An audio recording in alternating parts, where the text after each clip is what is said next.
छात्रों, हम इसके पहले बहुत सारे वीडियो भेजे। भाषा व्याकरण, हिंदी भाषा व्याकरण में बहुत सारे जो उसके अलग अलग भेद है उसको हमने देखा है। और आज हम संधि इसके बारे में जानकारी लेंगे। हम ये जो वीडियो बना रहे हैं या आपके लिए भेज रहे हैं, इससे बहुत सा फायदा होगा या इससे बहुत कुछ होने वाला है ऐसी बात नहीं, लेकिन हमें सकारात्मक सोच के साथ काम करना है। आप सिर्फ अध्ययन अध्यापन प्रक्रिया से जुड़े रहे, आप इस धारा से बाहर न निकले, इसलिए हमारा एक प्रयास है कि आप कुछ ना कुछ हर विषय के बारे में देखें, उससे जानकारी लें और उसका स्वयं अध्ययन करें। बहुत सारे छात्र ऐसे जिन्होंने जो अभी भी इन वीडियो को नहीं देखते, चाहे मराठी हो, हिंदी हो, अंग्रेजी हो, गणित हो या विज्ञान हो, ऐसी कोई सी भी भाषा हो, इसके बारे में वे ना देखते हैं ना अध्ययन करने की कोशिश करते हैं। लेकिन उन्हें समझाइए, इससे कुछ बहुत बड़ा होने वाला नहीं। बहुत से लोग ऐसा कहने लगे कि इससे कुछ फायदा नहीं है या है, ये हम तय नहीं करेंगे। लेकिन फिर भी हमारा काम है कि आज की स्थिति में किस प्रकार से हम इस प्रक्रिया से जुड़े रहे, जिससे हम बहुत दूर न निकल जाए। और फिर जब हम प्रत्यक्ष रूप से कक्षा में बैठेंगे तब हमें हर बात समझने की कोशिश न हो, इसीलिए हमारा एक प्रयास है। जो छात्र देख रहे हैं ये भी समझ ले, उसका अध्ययन करें। और जो इससे अभी तक जुड़े नहीं है, जिनके पीछे बहुत सारा काम है, उन्होंने अपने कर्तव्य को जाना ही नहीं, उनका कर्तव्य आज ये है कि वो सिर्फ पढ़ाई करें। सब कुछ उनके पास है, सब कुछ अनुकूल स्थितियां हैं, सारी सुविधाएं प्राप्त है, लेकिन फिर भी वो अध्ययन से दूर है। ऐसे छात्रों को भी जोड़ने की आप कोशिश करें। ठीक है, तो हम आज का विषय देखते हैं, संधि। संधि किसे कहते हैं, संधि का मतलब क्या है, यह हम पहले समझेंगे। संधि का मतलब होता है मेल या मिलाप। एक से अधिक जब एक जगह पर आते हैं उसे हम संधि कहते हैं। आसान सी भाषा में, बोलचाल की भाषा में कहा जाता, अगर समझो युद्ध संधि, इतिहास में आपने पढ़ा होगा, इस प्रकार से जब मिलाप होता है, मिलन होता है, उसे हम संधि कहते हैं। अब हम यहाँ पर कौन सी संधि देखेंगे, दो वर्णों या दो ध्वनियों के मेल से जो परिवर्तन या विकार होता है उसे हम संधि कहते हैं। संधि किसे कहेंगे हम हमारी भाषा में, दो वर्णों या ध्वनियों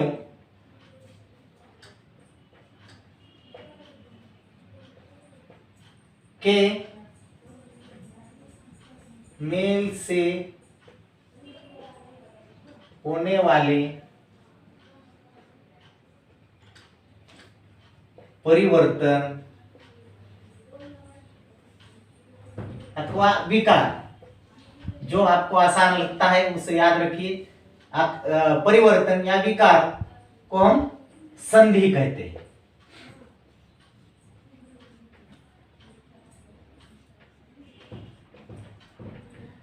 दो वर्णों के मेल से या दो ध्वनियों के मेल से जो परिवर्तन या बदलाव, परिवर्तन, विकार होता है उसे हम संधि कहते हैं। अब हिंदी भाषा में संधि के तीन भेद हैं, वह कौन कौन से है, ये परिभाषा याद रखो। परिभाषाएं रटने की आवश्यकता नहीं है, व्याकरण के नियमों को रटने की आवश्यकता नहीं। जो आसान से आसान तरीके से हम यहाँ पर समझा रहे, उसे अगर ध्यान से देखा, उसे अगर समझ लिया, ध्यान से सुना, सारी शक्तियां एक साथ करके, क्योंकि हमारे पास आंख है देखने के लिए, बोलने के लिए जबान है, सुनने के लिए कान है, काम करने के लिए हाथ है, इन सब का अगर अलग अलग तरीके से हम प्रयोग करते रहेंगे तो इसे 10 बार नहीं 100 बार भी देखेंगे, सुनेंगे तो कुछ फायदा होने वाला नहीं। आपको इसे समझने के लिए एक ही काम करना पड़ेगा। जितनी सारी हमारी शक्तियां हैं, समझो हाथ है, नाक है, कान है, आंख है, इन सबको एक साथ एक ही काम में लगाओ, जिससे ऐसा होगा, उसका परिणाम निकलेगा, असर होगा, आपकी बात समझ में आ जाएगी। समझो टीवी देख रहे हो, ये देख और साथ में संधि को पढ़ रहे हो, समझो खाना खा रहे हो साथ में संधि को पढ़ रहे हो, समझो कुछ लिख रहे हो साथ में संधि को देख रहे हो, पढ़ रहे हो,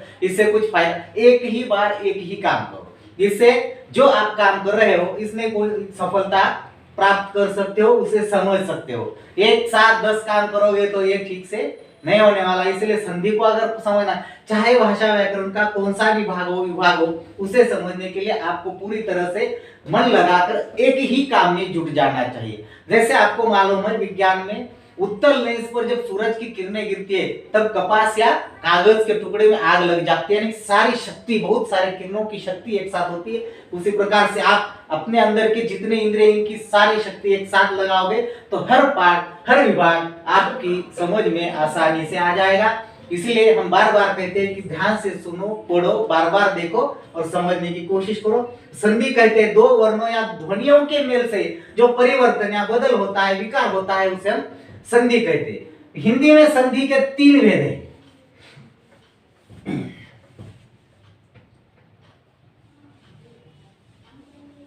एक है स्वर संधि,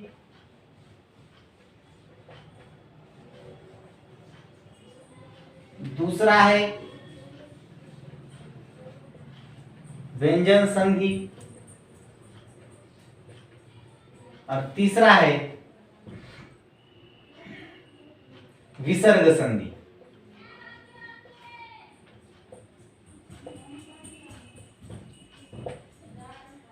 ये संधि के 3 भेद है, लेकिन हम आज इस वीडियो में सिर्फ एक ही संधि का भाग या एक ही संधि का भेद उदाहरणों के साथ उसे समझने की कोशिश करेंगे या समझने का प्रयास करेंगे। अब देखिए, पहला जो भेद है या पहला जो प्रकार है यह है स्वर संधि का। अब हमने समझ लिया पहले, दो वर्णों के मेल से या दो ध्वनियों के मेल से जिनमें परिवर्तन होता है उसे संधि कहते हैं। उसमें पहला जो भेद है, पहला जो प्रकार है वह है स्वर संधि। अब स्वर संधि किसे कहेंगे? दो स्वरों के मेल से जिनका मिलाप होता है उसे हम स्वर संधि कहते हैं। यहां पर कुछ हमने उदाहरण लिखे हैं, समझो।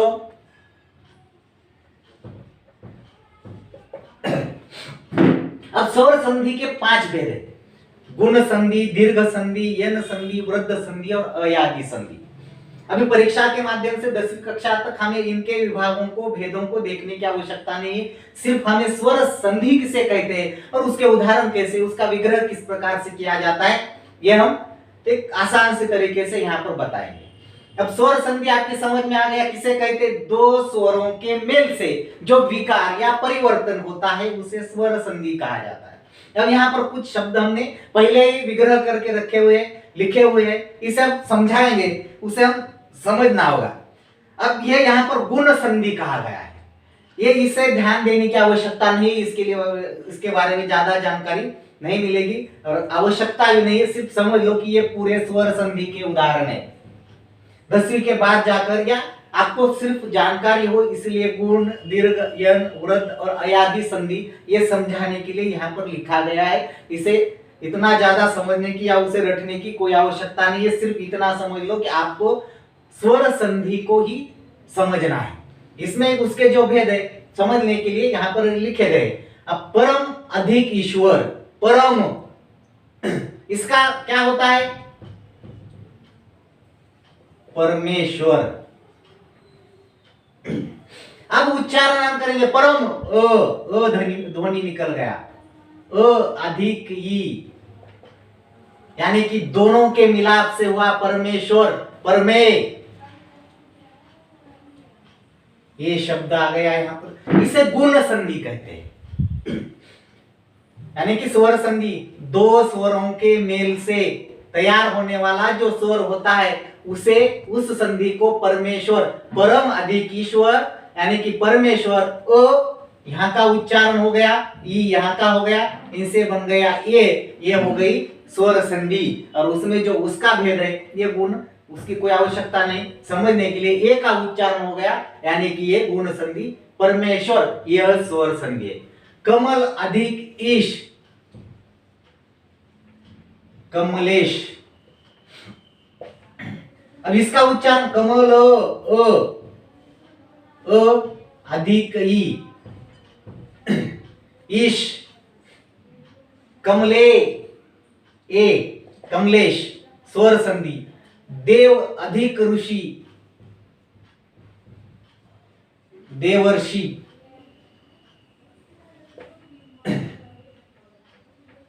देवर्षि, देव अधिक ऋषि, देवर्षि यानी कि देव, और ये रू रू देव ऋषि, यानी कि ये स्वर संधि। ये कौन से संधि के उदाहरण है समझो? गुण संधि की। ये हमें देखना, लेकिन यहाँ पर सिर्फ हमें यह याद रखना है कि यह स्वर संधि है। अभी दीर्घ संधि किसे? दीर्घ आपको मालूम है, जिसका उच्चारण बड़ा होता है, जिसकी मात्रा बड़ी होती है, उसे हम दीर्घ संधि कहते हैं। देव अ अधिक आ, यानी कि दीर्घ हो गया। देवानंद।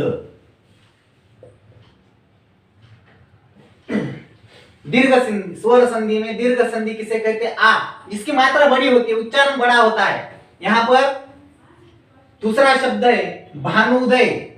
भानु, ये बड़ा ऊ और ये ऊ, इसका भानुदय।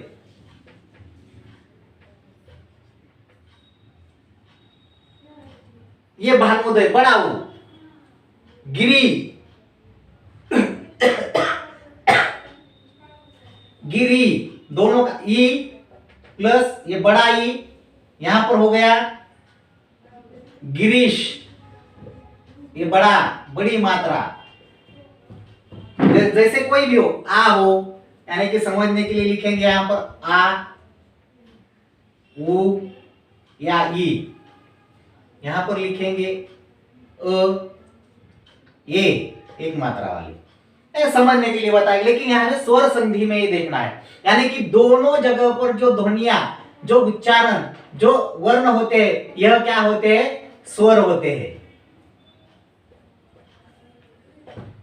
इसे हम स्वर संधि कहते हैं। जैसे अति आचार, अत्याचार जिसे कहते हैं हम, अत्याचार, यानी कि इसमें जो यन संधि कहा गया है, यानी यन संधि समझने के लिए बहुत से आसान है। जो भी अधूरा शब्द हो, इसमें अत्या, त और य से जोड़ा गया है, मात्रादेश, और यहां पर है स्वागत। ये स्वर संधि के उदाहरण, इसे यन संधि कहा जाता है। यन संधि समझ, यहां पर हमने समझ लिया, ये गुण संधि है। दीर्घ संधि के लिए बड़ी मात्रा होती है। उसके बाद जो यन संधि है, इसके लिए क्या होगा? जो भी शब्द आएगा वो अधूरा है, यानी कि आधा होगा। सव्य, अव्यय, वो आधा हो गया। अत्याचार, तो आधा हो गया स्वर। और उसी के साथ साथ सिर्फ एक याद रखना है बात, एक को रो, रो का उच्चारण जब होता है तब वह भी यन संधि होती है। ये कम जगह पर होता है, लेकिन बहुतांश जहां पर अधूरा वाक्य या अधूरा शब्द होता है, अधूरा वर्ण होता है, वह सब यन संधि के अंतर्गत आते हैं, और उन सबको हम स्वर संधि कहते हैं। ये अति, अ, आ, मात्रा आ, देश, स्व, आ, ये सब स्वर संधि के उदाहरण है। अब यहां पर देखेंगे वृद्ध संधि या वृद्धि संधि किसे कहते हैं? वृद्धि यानी कि बढ़ोतरी होना, समझो बूढ़ा होना जिसे कहा है। वृद्ध किसे कहते हैं? बुढ़ापे को। या वृद्धि होना यानी कि उसमें बढ़ोतरी होना। अब यहां पर जिस प्रकार से हमने अ, ये या आ, उ देखिए, यहां पर सदा, सदैव, सदा अधिक एव, यानी कि दा, यहां पर आ का उच्चारण हो गया, प्लस ये का उच्चारण, यानी कि दोनों स्वर है, इसलिए स्वर संधि सदैव, सदैव, यानी कि दो मात्रा आ गई ये, और औ की जब दो मात्राएं आएंगी वृद्ध संधि कहते। इसे हमें इतने विस्तार से देखने की आवश्यकता नहीं, आपको सिर्फ इतना समझना है कि स्वर संधि किसे कहते। ये स्वर का उच्चारण ध्वनि हो गया, ये स्वर वर्ण हो गया, सदैव स्वर संधि। ये ध्वनि क्या होती है? सदा, आ गया, ये वर्ण, ये दोनों के मिलाप से बनने वाला शब्द सदैव, इसलिए सदैव ये स्वर संधि।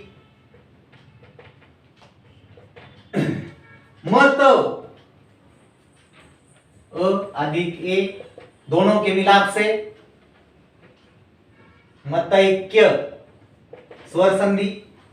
ने, अधिक ने, अ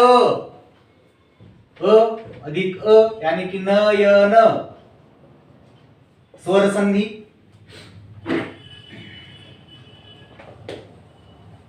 और स्वर संधि में जब भी आपको कभी ऐसे समझने की आवश्यकता होगी उसके उपभेदों के, तो नया जो अयादि संधि, इसमें तीन अक्षर होते हैं बहुतांश जगह पर। यहाँ पर नए अ, अधिक नायक, यहां पर पो अधिक अन यानी कि पवन। इस प्रकार से हम इन उदाहरणों के माध्यम से यहाँ पर स्वर संधि को समझने की हमने यहाँ पर कोशिश की है। यहाँ पर अति, मात्रा, स्वर, ये दोनों के मेल से, दोनों स्वर के मेल से होने वाला जो विकार है, जो परिवर्तन है, उसे हम स्वर संधि कहते हैं। इसके बाद आपको समझने के लिए जब कभी आवश्यकता होगी तो गुण संधि, दीर्घ संधि, यन संधि, वृद्धि संधि, अयादि संधि, इसे समझने के लिए बता दिया गया है कि गुण संधि में अ या ये का उच्चारण अंत में होता है। उसी के साथ साथ जो दीर्घ संधि है उसकी बड़ी मात्रा होती है, बड़ा आ, बड़ा उ या बड़ी ई। उसके बाद यन संधि में आधा अक्षर होता है, अधूरा होता है, उसे हम यन संधि कहते हैं। वृद्धि संधि में डबल मात्रा के जो शब्द अंत में आते हैं उनका उच्चारण होता है, उन्हें वृद्धि संधि कहते हैं। उसी के साथ साथ जो अयादि संधि है उसमें बहुतों जगह पर 3 ही अक्षर आते हैं, 3 ही वर्णों से वो शब्द बनते हैं, जैसे नयन, नायक, पवन। इस प्रकार से यहाँ स्वर संधि को हमने यहाँ पर बड़े आसान तरीके से समझाने की कोशिश की है। इतना ही याद रखो कि 2 स्वरों के मिलाप से होने वाला विकार यानी कि स्वर संधि, जैसे परम अधिक ईश्वर ई, दोनों के मिलाप से ये शब्द बन गया परमेश्वर, ये हो गया स्वर संधि। इसी प्रकार से हर शब्द कमल अधिक इष्ट, ये बन गया, इससे स्वर संधि का उदाहरण हो गया कमलेश। न ने अधिक जिससे शब्द बना नयन, दोनों के स्वर के मिलाप से नयन, ये स्वर संधि। यहाँ पर गिरी ई अधिक ई, गिरीश, दोनों स्वरों के मिलाप से बना शब्द गिरीश, इसलिए यह स्वर संधि। इसी प्रकार से इस वीडियो में स्वर संधि यहाँ पर समाप्त होती है। जो भी परेशानी हो, और ज्यादा से ज्यादा इसके आगे जब हम व्यंजन संधि और विसर्ग संधि के बारे में समझाएंगे तो हम आपकी राह देखेंगे कि स्वर संधि जब तक आप सबकी समझ में आएगी और जब तक आप सब लोगों से स्वर संधि के उदाहरण या स्वर संधि समझ में आई है, ऐसा आपसे हमें हमारे व्हाट्सएप ग्रुप पे नहीं मिलता, तब तक व्यंजन संधि की हम शुरुआत नहीं करेंगे। इसलिए सब छात्रों को ये देखना है, जो अभी तक इससे जुड़े नहीं है उनको भी आप समझाइए, बताइए और इस अध्ययन अध्यापन प्रक्रिया से जुड़ने के लिए उन्हें प्रेरित कीजिए। बस इतना ही। यहाँ पर अगले वीडियो में विसर्ग और व्यंजन संधि के बारे में जानकारी प्राप्त करेंगे। धन्यवाद।